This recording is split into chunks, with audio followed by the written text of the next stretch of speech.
మన రాష్ట్ర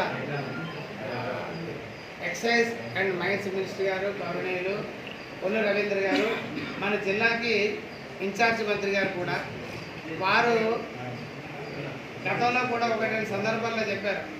నియోజకవర్గాల వారీగా విజిట్ చేసి జిల్లా మంత్రిగా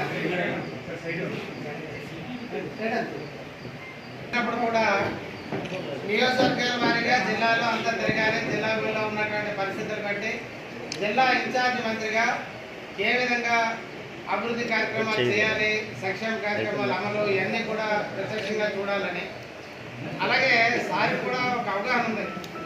పాయకరాబాద్ నియోజకవర్గం నేషనల్ హైవే ఆనుకొని రైల్వే లైన్ ఆనుకొని, అలాగే పారిశ్రామికంగా అభివృద్ధి చెందుతూ ఇప్పుడు మనందరూ ఇక్కడ ఉన్న పెద్దలందరికీ తెలుసు నక్కపల్లిలో రేణు చేసి పోర్ట్ వస్తుందని, అలాగే స్టీల్ ప్లాంట్ కూడా వస్తుందని, అలాగే మనకి పాయకరాబాద్ నియోజకవర్గంతో పాటు యలమంచిలి, అనకాపల్లి ఇవన్నీ కూడా పారిశ్రామిక అభివృద్ధి చెందితే విశాఖపట్నానికి సంబంధించి సముద్ర తీరాన్ని ఉన్న భీములు కానీ గాజువాక ఆల్మోస్ట్ స్టీల్ ప్లాంట్ దగ్గర నుంచి అన్ని ఇండస్ట్రీస్ ఉన్నాయి.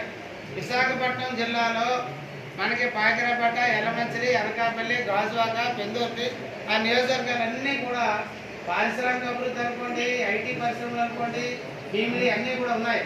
కానీ వేరే చోడవరం, మాడుగుల, నర్సీపట్నం ఈ లోపలికి ఉన్నటువంటి నియోజకవర్గాలు వెనకబడి ఉన్నాయన్న ఉద్దేశంతో సారు జిల్లా పర్యటన, జిల్లా ఇన్ఛార్జి మంత్రిగా జిల్లా పర్యటన వెనకబడిన ప్రాంతమైన చోడవరం నియోజకవర్గానికి ప్రారంభించినందుకు వారిని నా ధన్యవాదాలు.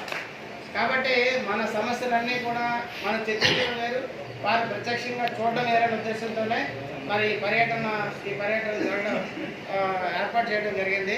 కాబట్టి మన ఇక్కడ ఉన్న ఇందాక సీడ్ ప్రాసెసింగ్ డెవలప్మెంట్ సెంటర్కి వెళ్ళి అక్కడ సార్ అంతా డిస్కస్ చేశారు, దానికి ఏం చేయాలి అలాగన్నది.